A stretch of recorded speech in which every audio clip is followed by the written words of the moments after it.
I pretended not to know my boyfriend was cheating just to see how far he'd go. My name is Sarah, I'm 27, and I found out my boyfriend of 4 years was cheating on me with my own sister.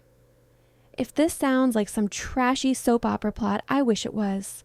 I'd been with Daniel since I was 23. We met at a friend's housewarming, bonded over our mutual hatred of small talk and our love for spicy food, and within 6 months we were basically living together. He was kind, calm, good with my anxiety, and for the first time in my life I thought, okay, this is the person I'm going to build a life with. We talked about marriage, kids, someday maybe buying a little house outside the city. He knew my family, came to birthdays, helped my dad fix random things around the house. My mom adored him. My younger sister Mia adored him too, or at least that's what I thought. Mia is 3 years younger than me. She's always been the pretty one, the fun one, the chaotic hurricane to my organized planner energy. Growing up, people constantly compared us. Mia is the wild one, Sarah is the responsible one. I was used to it. I'd roll my eyes when relatives said things like, "Your sister is going to drive men crazy," as if I was invisible. When I introduced her to Daniel, she turned on that charm of hers immediately, laughing at all his jokes, touching his arm when she talked, calling him Dan, like they'd been friends for years. I brushed it off as just Mia being Mia. I was actually relieved when they got along. I didn't want tension between my boyfriend and my family. On weekends, we'd all hang out sometimes. Board games, barbecues, movie nights at my parents' house. If I had to work late, I'd tell Daniel, "You can still go to my parents if you want. Mia's probably there." And he'd say, "Only if your mom is making lasagna." I trusted both of them completely. It never occurred to me that my sister could cross a line that brutal. I saw little things though, the way she'd ask him for advice at family gatherings but not me. The way she'd send him memes directly instead of to our group chat. The way she once joked, "If you ever break up with Sarah, call me." Everyone laughed. I laughed too. Looking back, that was the first time I should have listened to my stomach instead of the room. The first real crack showed up on a random Wednesday night. Daniel said he was going to grab a drink with coworkers after work. Totally normal. He worked in marketing. They were always doing after-work drinks.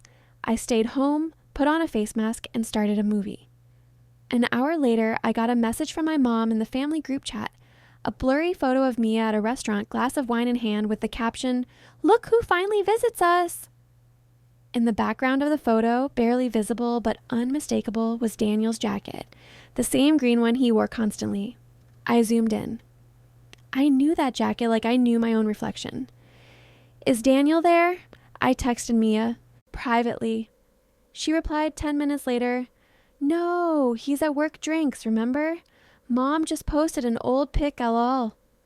Except my mom doesn't know how to repost old pictures. And the wine in the photo was the same brand Mia had been obsessing over on Instagram that week. My chest tightened. I ignored it, told myself I was being paranoid. 2 nights later, he left his phone on the couch when he went to take a shower. It lit up with a notification from Instagram. "Mia sent you a reel." Nothing weird about that, right? Except I realized they'd been talking a lot. When I opened the chat, just intending to see a couple of memes, I saw a full thread. Days and days of messages. Inside jokes I'd never heard, conversations about our little secret runs, and "Don't tell your sister I said that." Nothing explicit, but the tone was too casual, too intimate. My heart pounded. I took screenshots and put his phone back where it was. Later that week, I tested something. I told Daniel I had to stay late at work on Friday. I told my family I might come by my parents' house after around 9. Mia texted me separately, "Ugh, I'm so tired, I'm staying in tonight." At 7, I forgot something at home and came back to the apartment. It was empty, his work shoes were gone, his favorite hoodie missing. Something inside me snapped. I grabbed my keys and drove straight to my parents' house. My mom's car was there, my dad's truck, and parked a little down the street, trying not to be noticed, was Daniel's green car. I didn't go in right away. I sat in my car for a full 5 minutes, shaking, arguing with myself. Maybe they were just hanging out. Maybe my mom invited him. Maybe there was some explanation I hadn't thought of, but the screenshots in my phone said otherwise. I finally got out and walked up the driveway as quietly as I could. Through the living room window, I saw my parents watching TV. Mia wasn't there. I went around the side of the house toward the backyard. The porch light was off, but I could see 2 silhouettes sitting close together on the old swing bench. I heard Mia's laugh, low and soft, the one she uses when she's flirting. I heard Daniel say, "We can't keep doing this." in a voice that sounded more conflicted than truly sorry. My heart started pounding so loud I could barely hear. I stepped closer, my shoes crunching on the gravel. Mia said, "You keep saying that." And then I saw it clearly. Her hand on his thigh, his head leaning toward her, the kind of intimacy you only have with someone you've crossed a line with before. "Then stop coming over when she's not here," she added. That was it. I turned on my phone's flashlight and took a step forward. "Great idea," I said, my voice shaking. "You can start right now." They froze like animals caught in headlights. Mia's hand jerked away. Daniel's eyes went huge. For a second, no one said anything. My mom opened the back door, confused by the light, and stopped dead when she saw all three of us. "What's going on?" she asked. I looked at Mia. "Why don't you tell her?" I said. Maya stammered, "It's not what it looks like," because of course she did. Daniel reached for me like he thought he could physically pull me back into the illusion. "Sarah, please just come inside. We can talk." I moved away from him. "How long?" I asked, staring straight at my sister. "How long have you been sneaking around with my boyfriend?" Her face crumpled. She covered it with her hands and whispered, "Since last summer." My mom gasped. My dad came to the door asking what the yelling was about. I felt like the ground had opened up under me.